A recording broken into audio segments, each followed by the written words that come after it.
చెప్పండి, ముఖ్యంగా ఈ దీక్ష ఏర్పడడానికి కారణం ఏంటి? ముఖ్యంగా ఈరోజు దీక్ష చేయడం కారణం ఏంటంటే రాష్ట్ర ప్రభుత్వం కానీ మన స్టేట్లో కానీ సెంట్రల్లో కానీ రెండు government BJP government Congress government చేస్తున్న వెకిలి చేష్టల మీద మనము మొన్న ఆడియన్స్ పాస్ చేసినాం. కవితక్క గారి మాట మీద మనము ఎవరు అడగలేదు, ఇప్పటివరకు ఆడియన్స్ ఎవరు తెలియదు. బీసీ రిజర్వేషన్ 42% కోసము మనం ఏంటంటే మన అగ్రకులాల కోసం మన హక్కుల కోసమే పోరాడుతున్నాం. మనకు ఆల్రెడీ సామాజిక హక్కు ఉంది 42% అనేది. మనం అడుగుతుంది ఎక్కువ కూడా అడగట్లేము. మనది మనకి ఇవ్వడానికి మన ఆశయాల కోసమే మనం అడుగుతున్నాం. కానీ ఈ గవర్నమెంట్ రాష్ట్ర ప్రభుత్వం కానీ కేంద్ర ప్రభుత్వం కానీ చేస్తున్న ఈ చేష్టలను మనం ఎడగము. ఈరోజు అక్కగారు ఓసీ అయి ఉన్నప్పటికీ, ఓసీ బిడ్డ అయి ఉన్నప్పటికీ మన బీసీల గురించి బీసీల బిడ్డల గురించి కొట్లాడుతున్నప్పుడు మన బీసీ కుల సంఘాలన్నీ మనకు సపోర్ట్ చేయాలి, అందరినీ మనం ఆహ్వానిస్తున్నాము. కాకపోతే ఏంటంటే కొంతమంది రాష్ట్రంలో రాష్ట్ర నాయకులు వెగిలి మాటలు మాట్లాడుతున్నారు. ఆమె బీసీలకి ఆమెకి ఏం సంబంధం అని చెప్పేసి మాటలు మాట్లాడుతున్నారు. అలాంటి వాళ్ళకి ముక్కుసూటిగా మా జాగృతి విద్యార్థి విభాగం నుంచి మేము ముక్కుసూటిగా చెప్తున్నాము.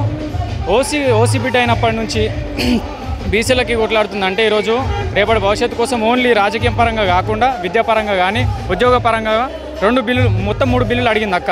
రాజకీయం పరంగా కానీ విద్యాపరంగా కానీ ఉద్యోగం పరంగా కానీ మళ్ళీ మనకి రాబోయే తరాల్లో కూడా జాబులు రిజర్వేషన్ మనం ఎక్కువ ఉంది.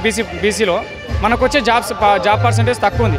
దానికోసమే ఖాళీ మన హక్కుల కోసమే అక్క అడుగుతుంది. దాన్ని కూడా ఈరోజు కించపరచుకోలేక వాళ్ళు జీర్ణించుకోలేక అక్కగారు చేస్తున్న దీక్ష కూడా మనకు చేయాల్సింది 72 గంటలు అయితే కేవలం ఈరోజు సాయంత్రం 5 గంటల వరకే పర్మిషన్ ఇచ్చినది.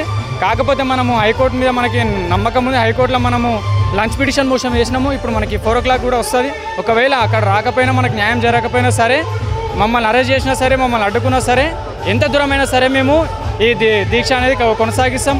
ఒకవేళ అక్కను అరెస్ట్ చేసి జైల్లో పెట్టినా సరే, హాస్పిటల్లో పెట్టినా సరే, మా జాగృతి కార్యకర్తలు అక్క సైన్యము ఈ బీసీ కులాలందరము ఎక్కడికక్కడ మేము రాస్తారోకాలు చేస్తామని చెప్పేసి గవర్నమెంట్ని హెచ్చరిస్తున్నాము. ఇదే కాక ఇప్పుడు కూడా ఈ దీక్ష అయిపోయినాక కూడా మీరు మనకి మద్దతు ఇవ్వకపోతే ఎవరైతే ఉన్నారో ఇప్పుడు మన బీసీ నాయకులు ఉన్నారు, బీసీ ముఖ్యమంత్రి బీసీ మంత్రి ఉన్నాడు, పొన్నం ప్రభాకర్ అన్న కూడా ఉన్నాడు. వాళ్ళు కూడా ఏం నోరు తెరుస్తలేరేమని అంటే మేము ఢిల్లీలో ధర్నా చేస్తామని చెప్పేసి దొంగ ధర్నాలు ఇవన్నీ మనకొద్దు, వాస్తవంలోకి రండి, మాకు సపోర్ట్ చేయండి. తిన్మార్ మల్లన్న కూడా మాట్లాడడం జరిగింది మన అక్క మీద. ఆమెకి కంచం పొత్త మంచం పొత్త అని చెప్పేసి మాట్లాడాడు. తిన్మార్ మల్లని మేము సూటి అడుగుతున్నాం. కంచం పొత్త మంచం పొత్త అని మాట్లాడిన తిన్మార్ మల్లని ఈరోజు నువ్వు ఎక్కడ పోయినావు? నువ్వు కూడా బీసీ నాయకును అని చెప్పి బీసీ కులాల గురించి నేను పోరాడుతున్నాను చెప్పదిరుతున్నావు కదా.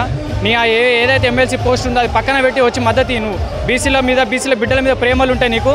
నువ్వు బీసీ బిడ్డవే అయితే మాకు మద్దతు తెలిపి ఈరోజు. అంతేగాని చిల్లరే మాటలు మాట్లాడితే మాత్రం ఊరుకునేది లేదు.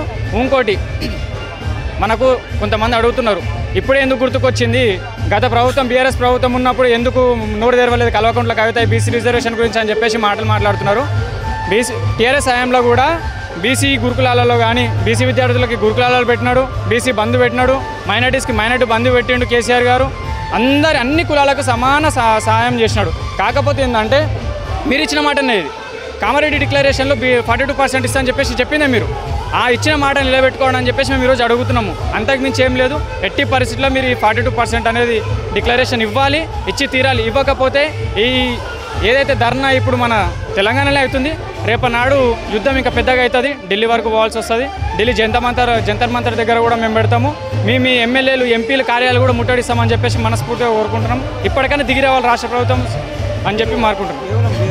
బీసీల పట్ల ప్రేమ లేదు, వీళ్ళు ఓన్లీ రాజకీయ లబ్ధి కోసం ఇట్లా చేస్తున్నారని చెప్పేసి మాట్లాడుతున్నారు కాంగ్రెస్ నాయకులు. అవును, బీసీల మీద ప్రేమ లేదు. ఎందుకంటే నేను కూడా ఒక బీసీ బిడ్డనే, నేను కూడా గమ్ల బిడ్డనే మాట్లాడుతున్నాను. నేను కూడా గౌడ్స్ కులం నుండే వచ్చిన. ఇప్పుడు పొన్నం ప్రభాకర్ గారు ఉన్నారు. పొన్నం ప్రభాకర్ గారు నేను డైరెక్ట్ అడుగుతున్నా, మీకు ప్రేమ ఉంటే వచ్చిన ఆడియన్స్ని ఎందుకు అక్కడ పెట్టి మీరు తమాషాలు చేస్తున్నారు? మీరు కూడా సపోర్ట్ చేయండి.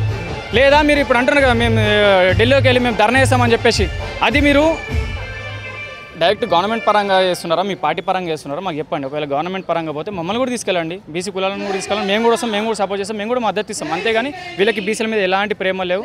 ఖాళీ రాజకీయం పరంగానే వీళ్ళు చేస్తున్నారు, అంతకుమించి ఏం లేదు ఇక్కడ. ఇప్పుడు కవిత చూసిన వ్యాఖ్యలు అయితే ఉన్నాయో జగదీష్ రెడ్డి కవిత మీద చేసిన వ్యాఖ్యలు, జగదీష్ రెడ్డి వ్యాఖ్యలు ఎట్లా చూస్తాం? జగదీశ్వర్ రెడ్డి అన్న తొందరపడ్డాడు, చాలా తొందరపడి మాట్లాడాడు. కవిత గారి గురించి ప్రతి ఒక్క నాయకునికి తెలుసు తెలంగాణలో. మేమేమంటాం అంటే ఇప్పటికీ చెప్తున్నాం, మేము జగదీశ్వర్ రెడ్డి అన్న మాట్లాడిన మాటలకు మాత్రం మేము యాక్సెప్ట్ చేస్తలేము. యాజ్ ఏ బీఆర్ఎస్ పార్టీ కార్యకర్తలము, జాగృతి నాయకులము. కానీ అన్నగారు ఆలోచించి మాట్లాడాల్సిన అవసరం ఉండే, కానీ నోరు జారేసినాడు. ఇంకా అది కూర్చొని మాట్లాడితే అయిపోయి.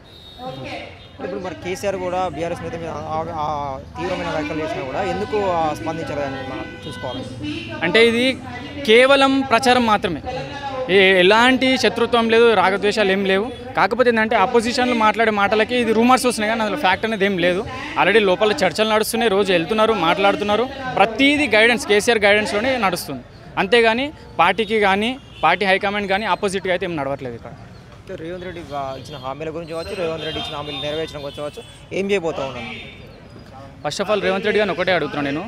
రేవంత్ రెడ్డి గారు ఇచ్చిన మాట మీద నిలబడే లేదు ఆయనకి. ఫస్ట్ ఆఫ్ ఆల్ ముఖ్యమంత్రి కాదు, అసలు ఆయన ముఖ్యమంత్రి క్యాండిడేటే కాదు. ఎంతసేపు ఉన్న అపోజిట్ పార్టీలను తిట్టడము, కేసీఆర్ గారిని తిట్టడము, మా కల్వకుంట్ల ఫ్యామిలీని తిట్టడము, బీఆర్ఎస్ పార్టీని తిట్టడం తప్పించి ఇచ్చిన హామీల మీద మాట నిలబెట్టుకునే యోధులో లేడు మనోడు. అండ్ ఇంకోటి ఏంటంటే ఏదైతే నువ్వు ఇచ్చినావో హామీలు ఇచ్చినవి మేనిఫెస్టోలో ఇచ్చిన ప్రతి ఒక్కటి నెరవేర్చేంత వరకు మేము పోరాటం చేస్తూనే ఉంటాము. అండ్ ఈవెన్ మా మీద కేసులు పెట్టినప్పటికీ కూడా మేము భయపడేది ఏం లేదు. మేము ఈ గులాబీ దళం ఎంత దూరమైనా సరే పోతాం. ఇప్పుడు కాకపోయినా ఫ్యూచర్లో అయినా సరే. ఇంకా 2 సంవత్సరాలు ఉంది గవర్నమెంట్ ఎలక్షన్స్ రావడానికి. 2 సంవత్సరాల వరకు మేము కొట్లాడుతూనే ఉంటాం, డిమాండ్ చేస్తూనే ఉంటాం.